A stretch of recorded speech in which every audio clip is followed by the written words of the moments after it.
Liberation greetings to all and sundry.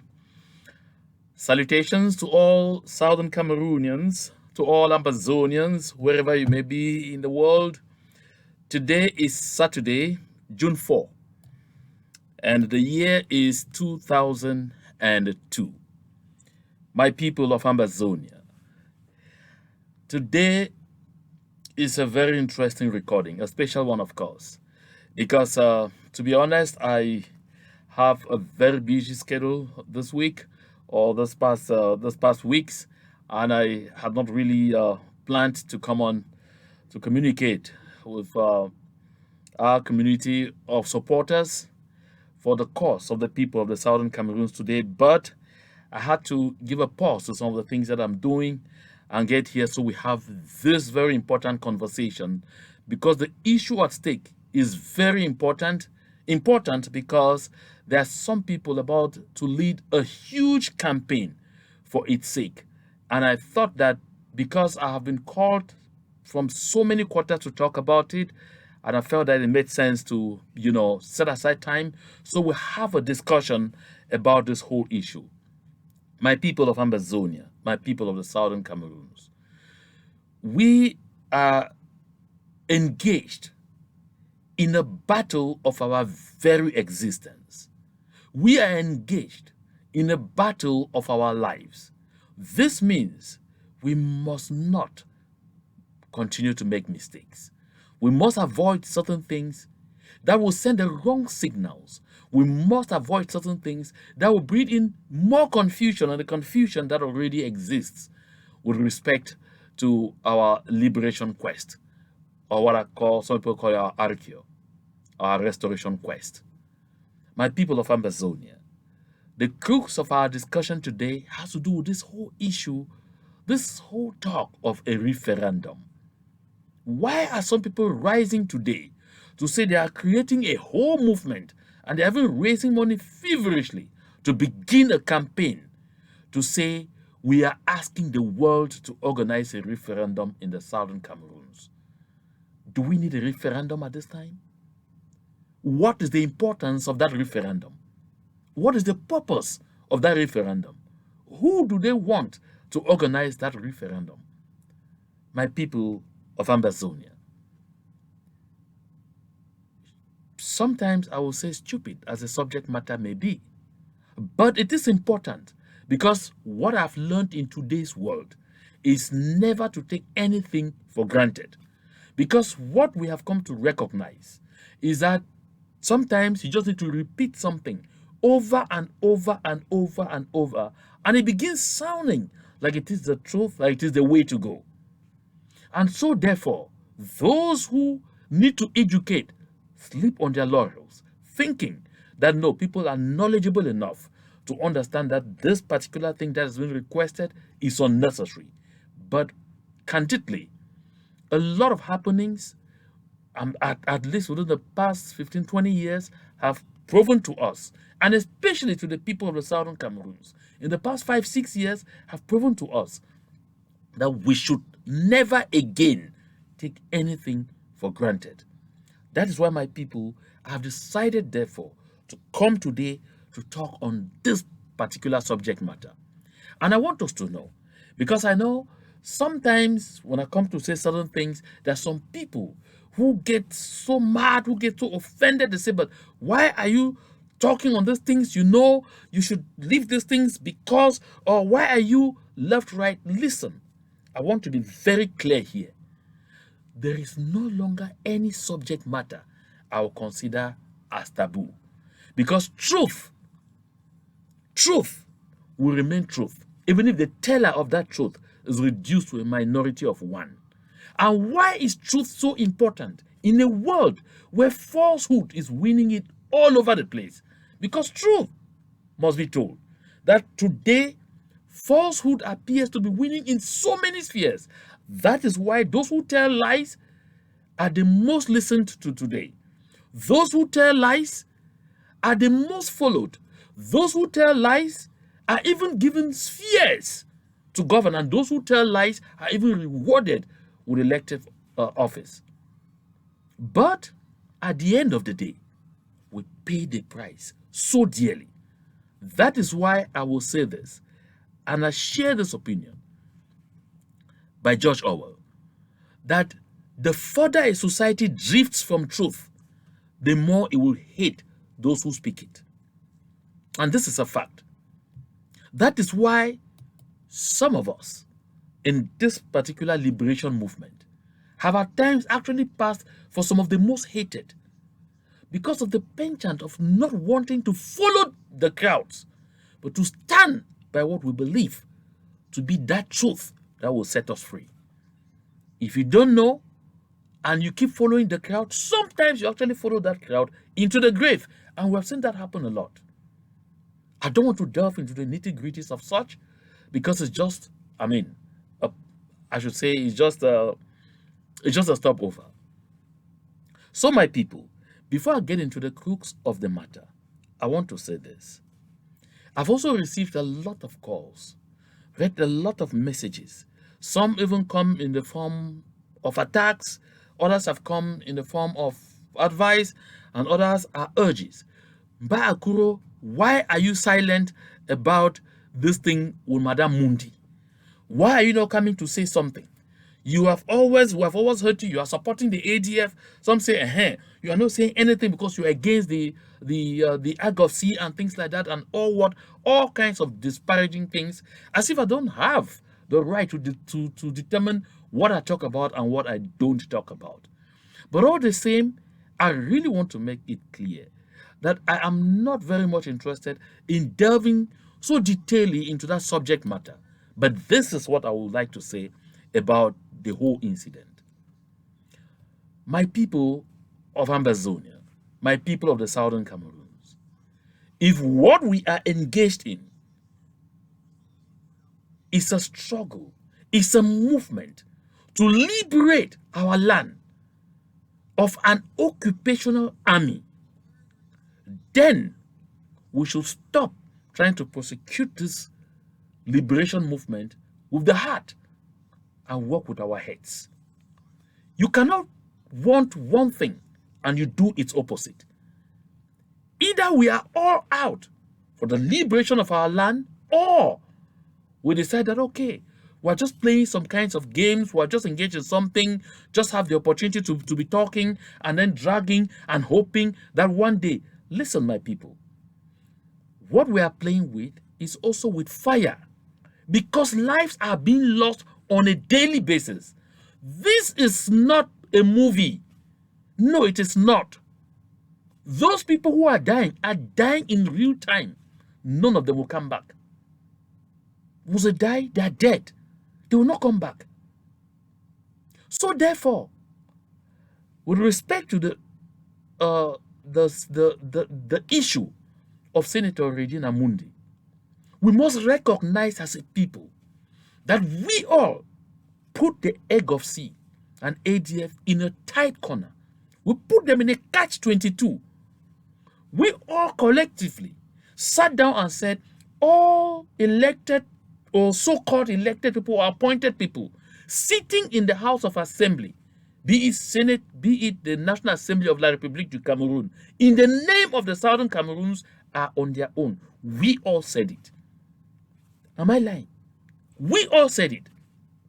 I remember a wave of movement where our people even went on ground zero in big numbers to the homes of a lot of these people. Of course, I still have the video of that of the late Honorable Mbandam, and called on them to all resign and come back home, because their continuous stay in those institutions in La République du Cameroon continue to tell the world that we have something to do with La République du Cameroon, or that we are remotely even related, or that there's some kind of union, or that we are sharing some kind of thing with La République du Cameroon.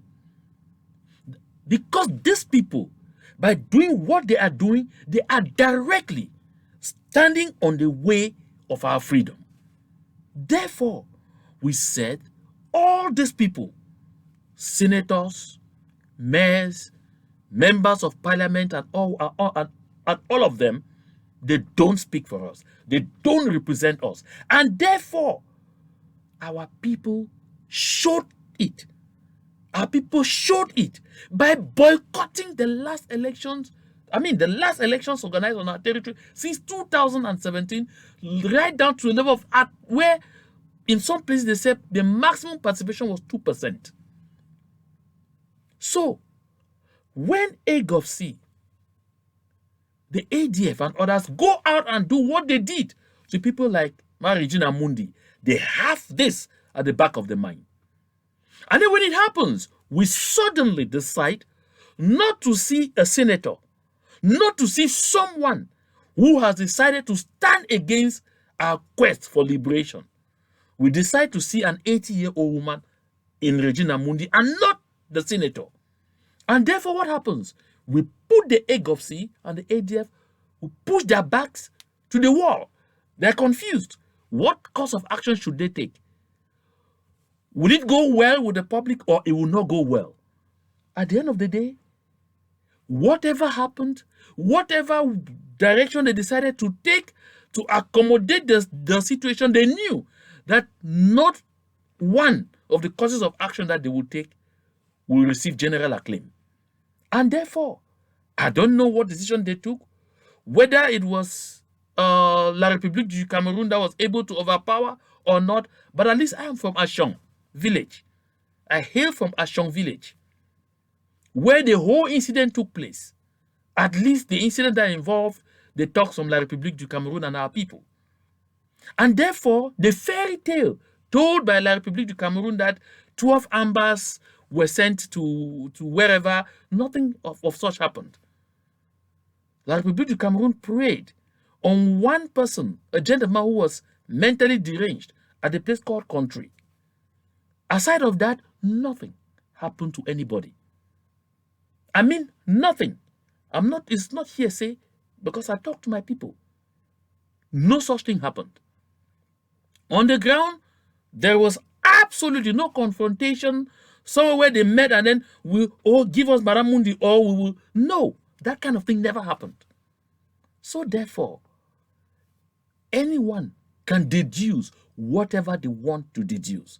But I want to say this, and very clearly, finger pointing at this level will not help us. We have to be realistic. Let us agree to what we want. Is it freedom we want, or we are playing to the galleries?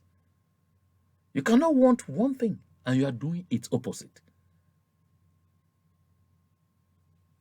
The 80-year-old Madame Regina Mundi should be taking care of her grandchildren and great-grandchildren in her home. But against the person that the AGOVC and ADF were after was the senator, not the 80-year-old Regina Mundi. They definitely were after the senator, Regina Mundi. And this is completely different. Don't get me wrong. I will never stand to support violence against anyone. But I like to say this. If you know that in this area where I am, these are the rules that have been put in place, and you go against those rules, and you find yourself in difficulty, definitely you will know that you did contribute. And that's why I asked a series of questions here. Since Regina Mundi came out, I've heard her talk. I've heard her say, the truth is, this country, this region is at war. And she made one clear acknowledgement, which is something they never like any of us to know, that it is so tough for the military. Oh, yes, it definitely is. It definitely is. The situation is not under control. It has never been under control. And it will never be under control until La République du Cameroon gets out of our territory. That's exactly what this is. You cannot send away an occupational force by operating with the heart. They don't come with love. No. No. They come with brute force to impose themselves on us. When Martin Luther King Jr. talks about love being greater than hate. This is in the situation of a people. That's my interpretation of a people who are all locked in the same country with the same destiny and who must all work together because they will live together. But in our case, no. La République du Cameroon and us, we are not all, our destiny is not tight. No, it is not. We are not locked together. And we're not bound to live together. That is why the people of La République du Cameroon don't see us as humans. That's why they don't see us as citizens. They see us as slaves, as a conquered people. And that's why they deal with us the way they do. I hope this is clear. If we refuse to recognize this, then we will be in difficulties. That's why, generally, my people, I share this thought very strongly by Martin Luther King Jr. still, that the difference between a dreamer and a visionary is that a dreamer has his eyes closed and a visionary has his eyes open. This is the subject matter of our discussion today. If you are not informed, if you don't know the truth, you are likely to end up as a dreamer and not a visionary. You must stay awake. That is why I decided, therefore, to do this particular communication today. I will invite you to share this communication as much as possible because my people of the Southern Cameroons, we need to educate each other. I'm not giving the impression here that I'm the most knowledgeable. No, that's not what I'm doing. I'm simply indicating that I have at least some interesting knowledge about where we are from, where we are right now, and where we intend to go, that I intend to share here. And I like as many people as possible to share this knowledge because it will give us the possibility to open a much serious discussion and let those who are still unaware of this get to be well informed. And that way, we will all be on the same page. And now, my people, I come to the crux of the matter. Do we need a referendum in the Southern Cameroons today? Do we need a referendum? That's a very important question. I can see you laughing at me. I can see you wondering, but what is he even talking about? Yes, he's just talking. Referendum, of course.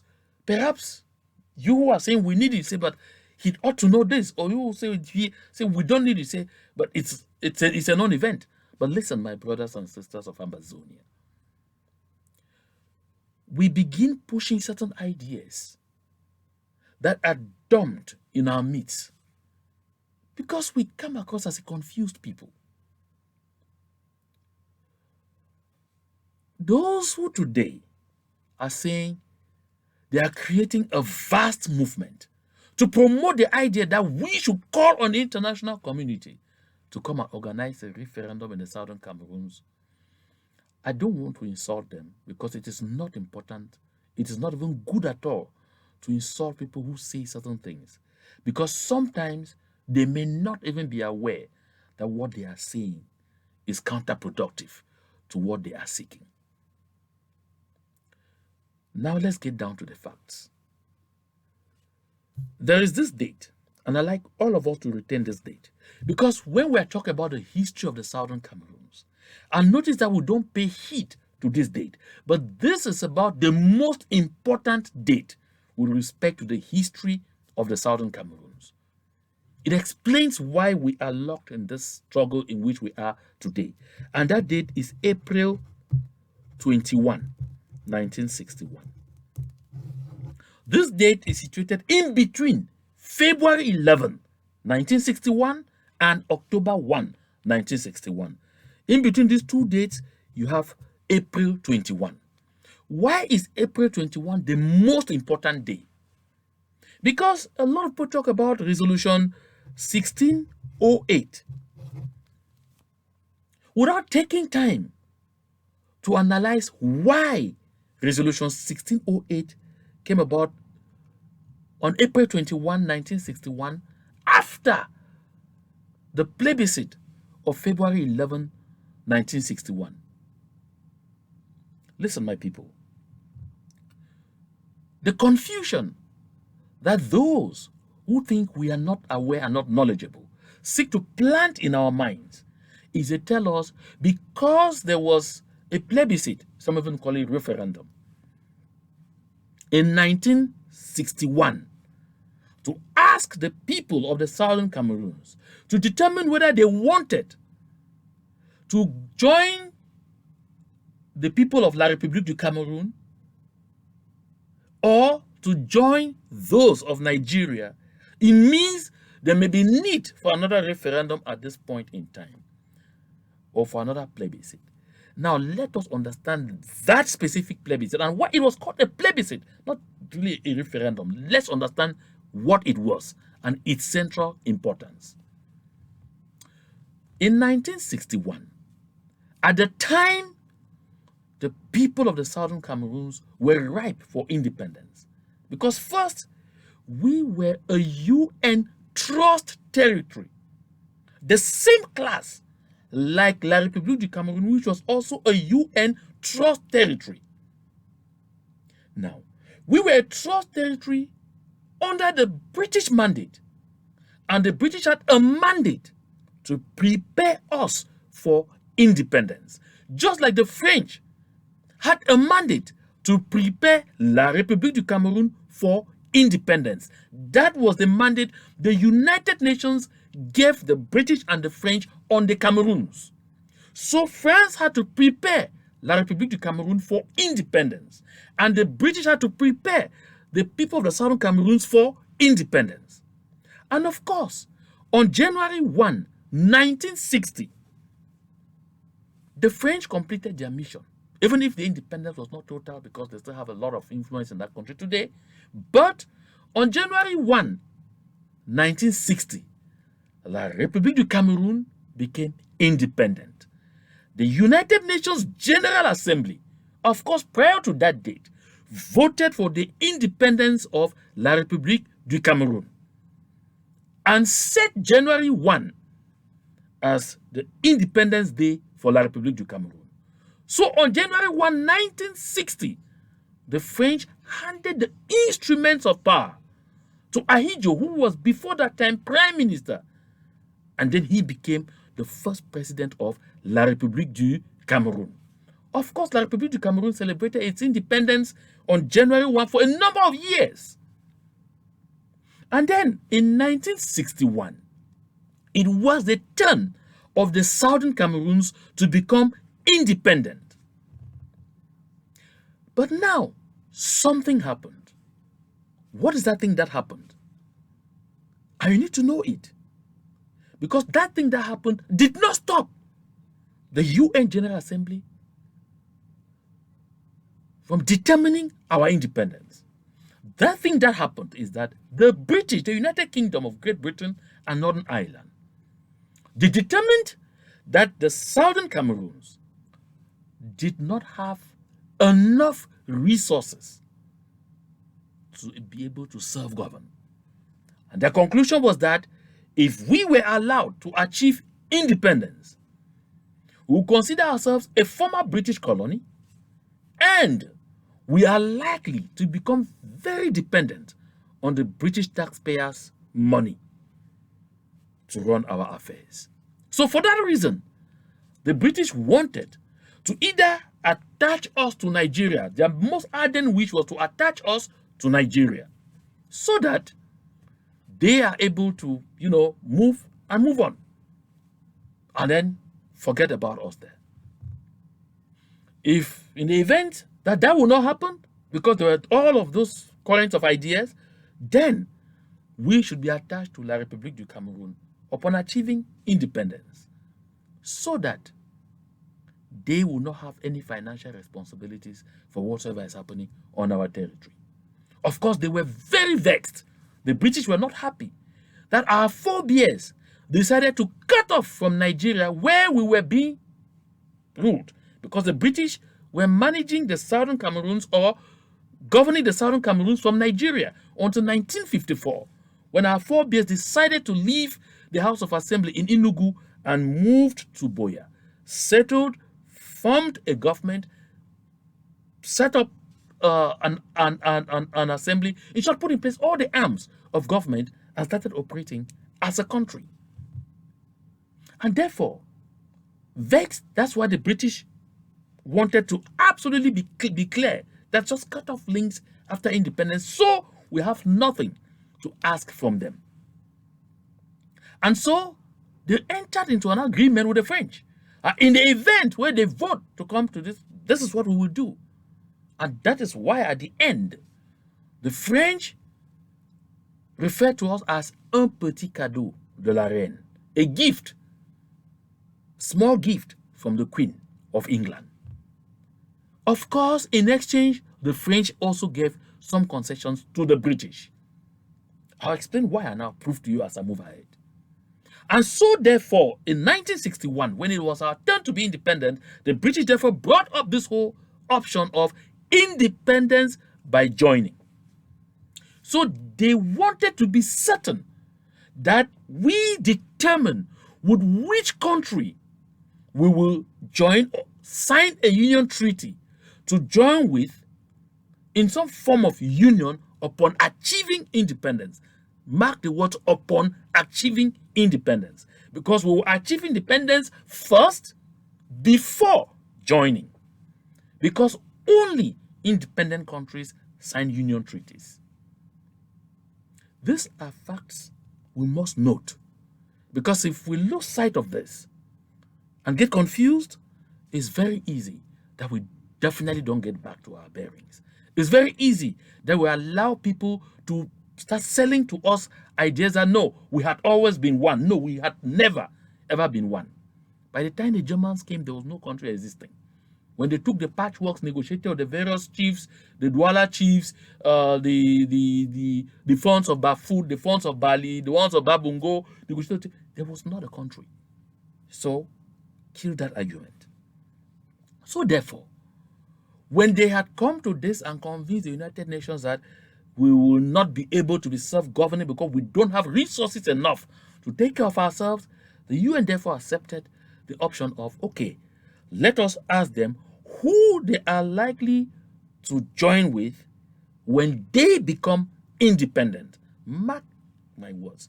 Who they would like to join with when they become independent. Not who would they like to merge with. Which country would they like to disappear into? That was not it. So that is why they organized a referendum on 11th of February 1961. And the role of that referendum, therefore, of that plebiscite, I beg your pardon, therefore, was to get the people, the population, to empower the governing class. That's Prime Minister Foncha and, the opposition, the members of parliament and all in the southern Cameroons, to give them the power to negotiate a union treaty with one of the countries concerned. And so, therefore, at the end of that plebiscite, the people voted in favor of achieving independence and joining and signing a union treaty with La République du Cameroun. So they empowered the government of Foncha, in fact, the government of the southern Cameroons, the governing class, to negotiate a union treaty with La République du Cameroun. So assured, therefore, that when we achieve independence, we will get into negotiations and agreements with La République du Cameroun on how the two countries could live together in a union of two countries equal in status. The United Nations, therefore, went ahead on the 21st of April 1961 to conduct an independence vote for the southern Cameroons. you definitely should begin to understand now why the April 21 vote for the independence of the Southern Cameroons happened after February 11, not before. The governing class has already been empowered that once we achieve independence, sign a union treaty. And therefore, we have to first be independent so that we can now go ahead to open negotiations with La République du Cameroun on the kind of form or shape that that union will take. This is the same thing that happened between Senegal and the Gambia. And the country that emerged from the union between Senegal and the Gambia became known as Senegambia. But of course, in their case, there was a union treaty. So therefore, on April 21, 1961, the United Nations General Assembly held a vote for the independence of the Southern Cameroons. I'd like you to take note of what happened. On that day, France, that was already assured from the result of the plebiscite that we will be negotiating a union with La République du Cameroun, did not want us to achieve independence first before getting into any agreement with La République du Cameroun. La République du Cameroun, already sensitized, knew that at the end of the day, you have to swallow, you have to assimilate these people. That is why it is important for them not to be granted independence. The vote for independence must not succeed. That is why France mobilized all French-speaking African countries that were already independent to vote against independence for the Southern Cameroons. And they all did, with the exception of Mali. And Cameroon was one of the countries that voted against the independence of the Southern Cameroons, even when they knew that we were going to be independent and go ahead to discuss, to negotiate a union with them. But dubiously, they did not want us to be independent because at the end of the day, we should just become part of their territory, what they have in their minds today. And why would La République be allowed to vote? Because La République, once they achieved independence on January 1, 1961, they effectively became a member of the United Nations. I know you want to ask me, why did we not therefore immediately become members of the United Nations upon achieving independence? Those are the numerous things that we as a people are asking the world today. Because don't forget, when they vote for our independence, there are two powers that are members of the UN Security Council that are charged with implementing this. The United Nations General Assembly doesn't have gendarmes. No. The powers that were mandated to take care are charged with implementing this. But they already have a secret agreement. And therefore, they decide to do what they like. And of course, our people at that time, what did they know? They fought what they could. And the British and the French would easily convince nations like the United States and others not to pay any heed to us because the Southern Cameroons that were getting so close to the ideas, the communist ideas, and so we could easily become a satellite communist state like Cuba in the West or Central African region. So for that reason, they needed to close the eyes on what was happening in the Southern Cameroons with our people for ideological and power equation reasons. So it came to pass that on April 21, 1961, therefore, despite the efforts of France, the United Nations overwhelmingly voted in favor of independence for the Southern Cameroons. And the UN set October 1, 1961 as the day of the proclamation of the independence of the Southern Cameroons. You take note of that? So they did not just organize that independence vote. whose result you find in Resolution 1608. No. They set a date for the maturity of the independence of the Southern Cameroons.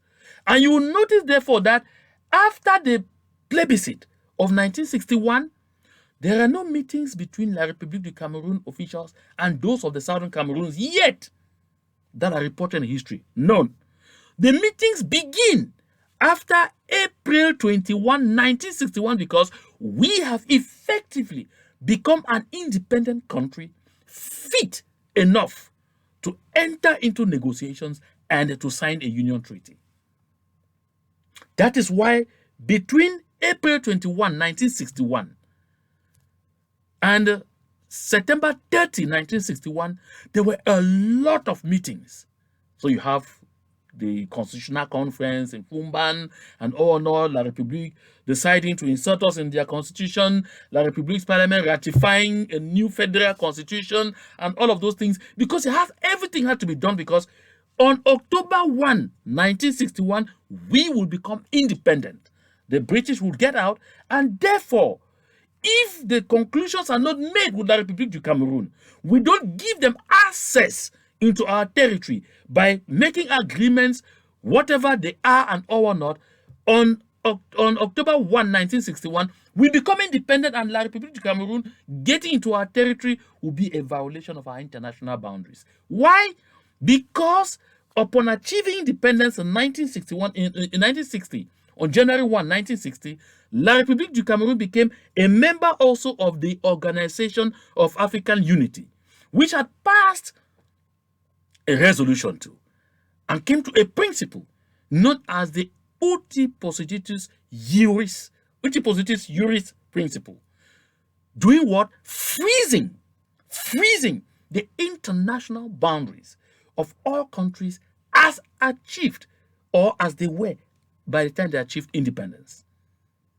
So therefore, by the uti possidetis juris principle, once you achieved independence, the territory that you had upon achieving independence belongs to you. You are not allowed to expand that territory. Expansion is not allowed. Even if part of that territory belongs to the next country, because this uti possidetis juris means because you have it, own it. That's what it was. That was to avoid, wars of expansion and everything on the African continent. And La République du Cameroun, be a signatory to this principle, will not be able to expand its territory.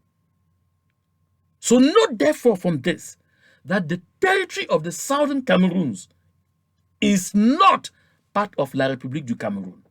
La République du Cameroun only has access into our territory because we allow them access into our territory, either by signing agreements or whatsoever. So that is why there were to be a lot of conferences. And these conferences were supposed to be concluded by the signing of a treaty of union, which unfortunately never happened.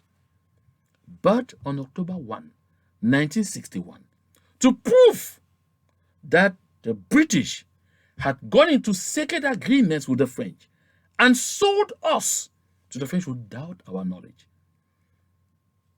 J.O. Fields, who was the British commissioner in charge of the Southern Cameroons at the time, handed the instruments of independence not to Froncha, but to Ahidjo. That was a horrible act, an act of betrayal to the people of the Southern Cameroons. So what I want us to note, therefore, is because of all what happened, the rules brought in by the French and by the British, supported by the British and everything, to make sure we did not sign a treaty of union. So that according to them, they felt that the non-existence of a treaty of union would give the impression that we were simply swallowed. And of course, there are diplomatic cables that showed how the British and the French were discussing the progress, the advance of the assimilation project, something that Mr. Paul Biya eventually quizzed in France, admitted that the plan was to assimilate the people of the Southern Cameroons in violation of international law. Some will say, what is the importance of this law? Trust me, you will notice that the world is not unaware of the sacrosanct truth that we are an independent country that is being stolen. It had been stolen. We found our country. I want to doff my hat to Fongoji Dinka and the panel of judges at the Mezam High Court in Bamenda who passed the ruling that we call today the Restoration Law, granting Fongoji Dinka his prayers to restore the independence of the Southern Cameroons after La République du Cameroun's president, Paul Biya, in February 1984, that was on February 4, 1984, signed a decree changing the name of the country from the United Republic of Cameroon that it was to the Republic of Cameroon. Because Fongoji Dinka indicated that La République du Cameroon had finally, completely seceded from the Union, which did not even have a treaty. And the panel of judges, led by the late Justice Fombe from Mogamo, passed a landmark ruling. Very important ruling. And we call that today the Restoration Law. So even our men of law were not stupid. That was at the Mezam High Court in Bamenda. If you haven't seen that ruling, ask for it. You need to see it. You need to read it. You need to know that people have been in the woods for a long time fighting to protect truth. The sacrosanct truth that the Southern Cameroons is an independent country. We don't need a referendum. No. The United Nations will not go back a second time to vote for independence again for the Southern Cameroons. And you want to know what happened? In that 1961, after this vote, the U.S. ambassador to the United Nations at the time, Clement Zablosky, said this, and I read. He said, the United States of America had voted for Resolution 1350, it came before, and still finds its provisions satisfactory. The USA congratulates the people of the Southern Cameroons for their accession to autodetermination, as it constitutes the will of the population who want to run its affairs democratically. The government and the opposition parties of the Southern Cameroons, unfortunately, have not come to an agreement. However, there is no reason to deny the population of the Southern Cameroons a brief. The result of a hurried choice imposed on the population of the Trust Territory would be catastrophic for their political future. Listen, my people. Some people talk superficially. This is the diplomat of the United States of America in 1961 congratulating the people of the Southern Cameroons on achieving self-determination. He calls it auto-determination. That is independence. So, the international community is not oblivious to the fact that what we are engaged in is a war of liberation. We are not fighting for independence, people. No, we are not fighting for independence. We are fighting to liberate our territory from the occupational forces of La République du Cameroon. What is the role, therefore, of a referendum in this case? What's the role of that referendum? Now tell me this. It's like you have a piece of land over which you have a land title, and someone encroached on that piece of land, has been there for 20, 30 years. And someday you come, you say, I want my piece of land. And they say, no, this person has been there. And you are struggling to get back your piece of land. Then they say, okay, let the neighbors come and vote whether or you deserve this piece of land or not. You have the paper in your hands. The land title is clear. It is your piece of land. But now, some people will close their eyes to it because they have interests to protect. But it is how loud you shout and cry and what effort you make that will force them at the end of the day to restore your piece of land to you. Because the one who's on that piece of land will be doing everything to run away from legality, to run away from sitting together with the people to say, let's discuss the crux of this matter. Why are we fighting in the first place? What is happening? They will not want any sitting. They'll keep saying, no, I don't want to hear anything from them. I own it. Because they know they have no arguments. They don't have the paperwork to claim it. They don't have any claim to that land. That is what is happening with La République du Cameroun. That is why La République du Cameroun will not yield to any international negotiations at will. And that is why I, Bakuro, unfortunately, along with all the members of the consortium that have the privilege to lead, said from the point going 2019, when the Swiss came in and announced that the federal ministry announced that they were coming to facilitate talks between La République du Cameroun and its opposition. And I said, this does not concern us. It is not for us. If you don't know the facts, you fall quickly in those kind of traps. If you don't know you are right, you yield quickly to shortcuts that tie your hands. My people of the Southern Cameroons, listen to me carefully. I will be the last person, very last, to know the truth and yield to falsehood. That's not going to happen. This is why I always say, give a drink, give a pat on the back, and if he asks for funds to support him, what he's doing, my brother Don Dinga, give him. Look at this. We look at these pictures, we look at these cartoons, we just laugh, we just see the picture and say, oh, it's beautifully made. The colors are so nice and everything. We don't take time to analyze what it is depicting. Now look at that. This is La République du Cameroun. That is that big eagle. That is the Southern Cameroon's mouth is struggling to swallow. But you see, the Southern Cameroons has held it on the throat. If we had allowed ourselves to be swallowed completely, we'll be lost in the stomach of La République du Cameroon, which represents that eagle. That is what Mr. Biya talked about as assimilation. This is what this picture depicts. This picture you see is a whole history book of its own. And I think that when he does this, it is to help a lot of people who don't have these notions well yet to understand, to from pictures understand exactly what is happening today. So therefore, my people, it is not in the interest of France that is using La République du Cameroun to directly tap our resources for free. It is not in the interest of France to promote the truth.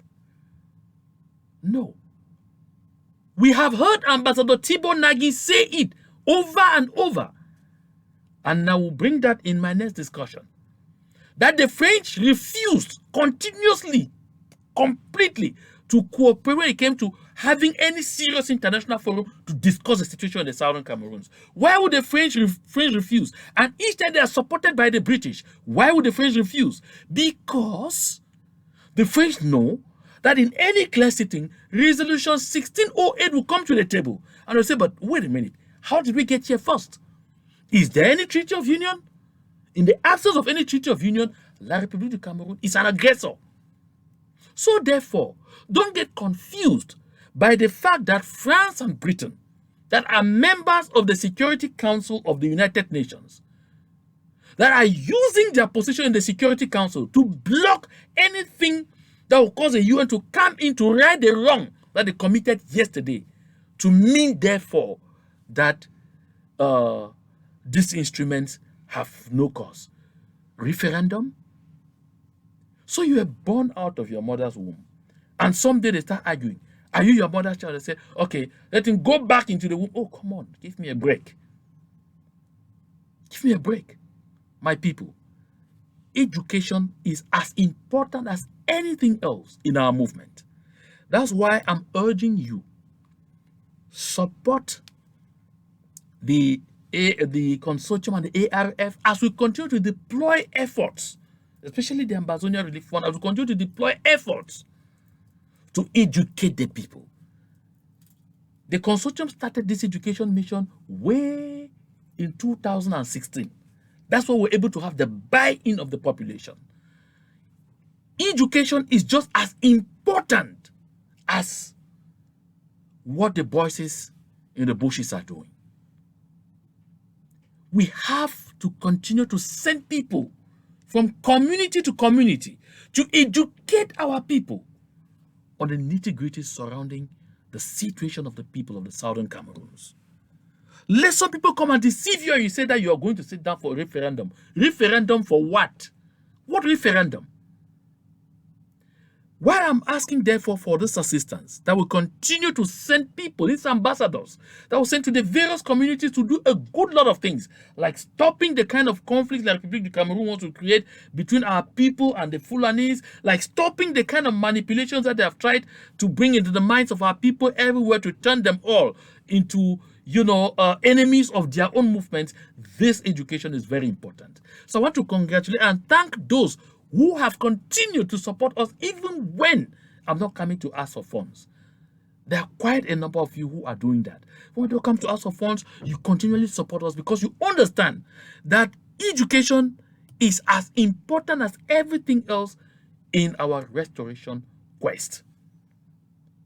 Listen, my people. I said this before, and I'm sure Dr. Lee Sambe, when she watches me say this, she'll record that I said so, and she laughed at me. I said, if we don't take La République du Cameroun to the point where they start having nose bleeding on a daily basis, there will never be any talks, any negotiations. Did you hear my words? There will never, ever be any negotiations. What referendum are you talking about? To be organized by who and for what? La République du Cameroun will never ever come out officially to tell you that we support or we don't support the facilitation being proposed by the Swiss. They will never. They call that pleasant ambiguity. Why? Because when pressure begins to come on them from the international community, they point to the Swiss that, yeah, there's something, the Swiss have come and said something. We are actually considering it. We are looking at it. When there's no pressure, they say we had a grand national dialogue. We have already dialogued. The role of the Swiss right now is standing at the door, helping La République du Cameroun to stand at the door, to make sure we don't have a credible international mediator to come in and let us have the possibility to sit around an international table to talk the issues between the Southern Cameroons and La République du Cameroun. Listen, my people. The independence of the Southern Cameroons will not, or the freedom, not independence, the freedom of the Southern Cameroons, the liberation of the Southern Cameroons, because we're not seeking independence, we're seeking to liberate our territory from an occupational army and administration and a colonial administration. This will not be determined by speeches and resolutions, be it in the House of Assembly or La République du Cameroun, in their Senate, or wherever, or conferences, or what kind of meetings organized by Paul Biya and La République du Cameroun. No. From what we have observed, it's a matter of blood and iron. And that is what is happening on the territory. Listen, people. Self-defense is a right. Mark my words. Self-defense is a right. We are seeking to send an occupational army packing out of our territory. That is what this is. That is what this is. Take note of it. Never forget this. And therefore, those who are aiding and abetting this colonial administration and this occupational army are not different, therefore, from La République du Cameroun. They are not. That is the problem here. Because we're in a situation of you are either with us or you are against us. That is what this is. So we should, my people, learn from this. Those who currently are talking about, let's form a movement, vast movement to call for a referendum. Referendum for what? It's not a continuation of the plebiscite of 1961, of 11 February 1961. No. The plebiscite of the 11th of February 1961 was an expression of intent to empower the governing class, that upon achieving independence, which was achieved at the vote of April 21, 1961, with the date of maturity set for October 1, 1961, these people should negotiate a union with La République du Cameroon. This should have been sanctioned by a treaty of union. Today, La République du Cameroon cannot even justify their presence on our territory because there's no treaty of union. Of course, since we had no army, they simply marched into our territory on October 1, 1961, when the British left. And of course, it was a decisive pass given to France and La République du Cameroon by the British. Don't get confused. We don't need a referendum. Those who are talking about promoting the call for a referendum today should note this. Take note of this. 1, they are either acting at the behest of La République du Cameroon, or 2, they are ignorant. I mark my words. They are ignorant, or 3, they are useful idiots. That's what it is. La République du Cameroon sometimes dumps these ideas in our forums. And some people suddenly, because you also want to be relevant, because you just carry it and run away with it and start selling it, not knowing that this is a time bomb cast in your midst. We don't need this additional confusion at this time. We need focus. At this time, what we need is focus. We must pay heed to what we are looking for. We must continue to do the heavyweight lifting. La République du Cameroon and us shall only meet on a negotiation table when La République du Cameroon would have pulled out of our territory. You don't go at such peace talks with the occupational force still on your territory. That is why we have to work hard and support those who are giving their lives to free our land. That's why we have to stop setting confusion in their midst. That's why we have to stop pitting them one against the other, because we depend on them too, a lot. That is why we have to stop fighting their efforts to unite so that they better liberate the land for us. At the negotiation table, we're not going to negotiate our freedom. No. The negotiation table with La République du Cameroon, which must only happen after their forces are out of our territory, their colonial administration out of our territory, will be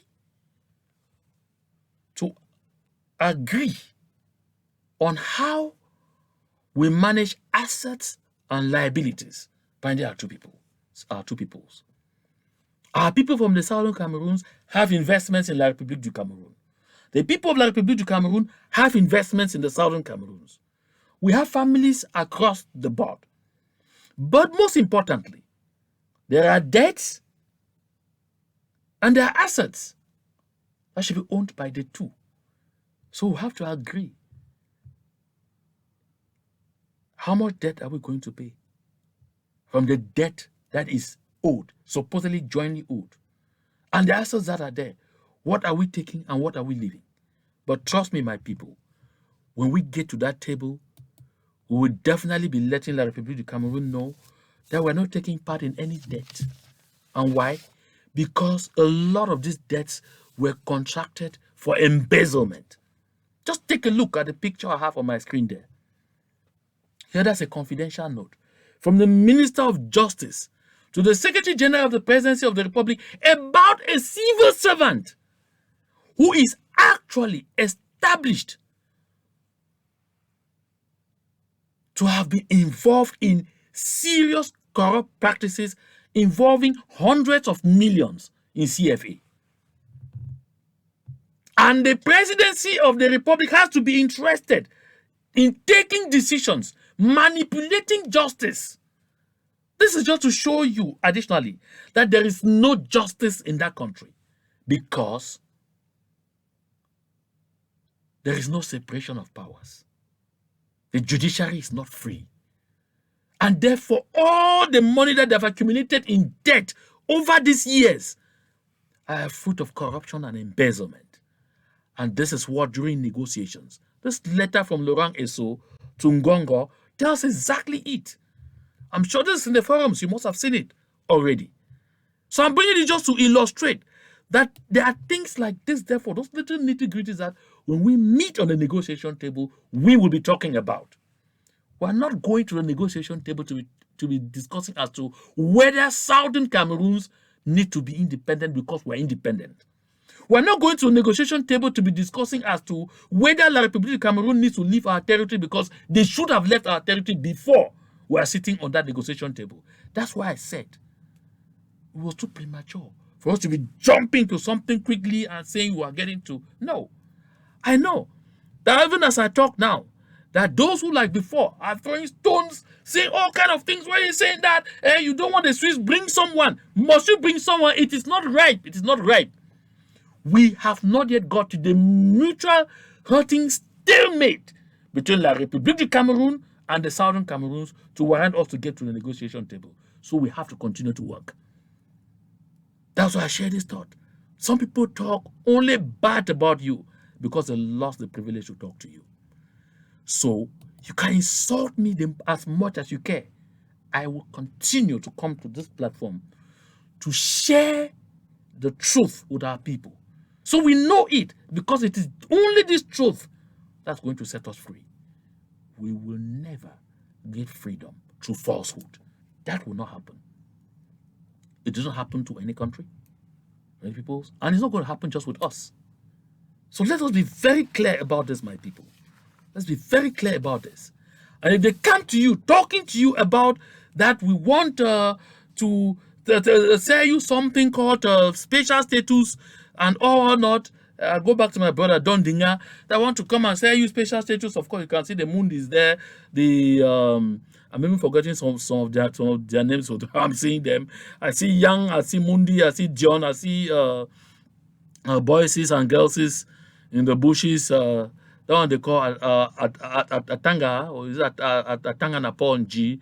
And you know, Mafani Musonge, Ngole, and who is the other lady? Okay, Lyonga. Good. So when they come, they are coming to say you special status. My people of the Southern Cameroons, I'm going to share this quote over and over. Hand them this speech by the lead ambassador Zablowski, talking on behalf of the United States of America. Want me to repeat what he said? He said, the USA, the United States of America, had voted for Resolution 1350 and still finds its provisions satisfactory. The USA congratulates the people of the Southern Cameroons for their accession to autodetermination, as it constitutes the will of the population who want to run its affairs democratically. So, we did not only get an independence vote, we had congratulations from the most powerful country in the world. Therefore, are you surprised that the United States of America has been that one country in the world that has continued to show interest in addressing the situation in the Southern Cameroons? Even if they keep going this way or that, it's because they know the truth.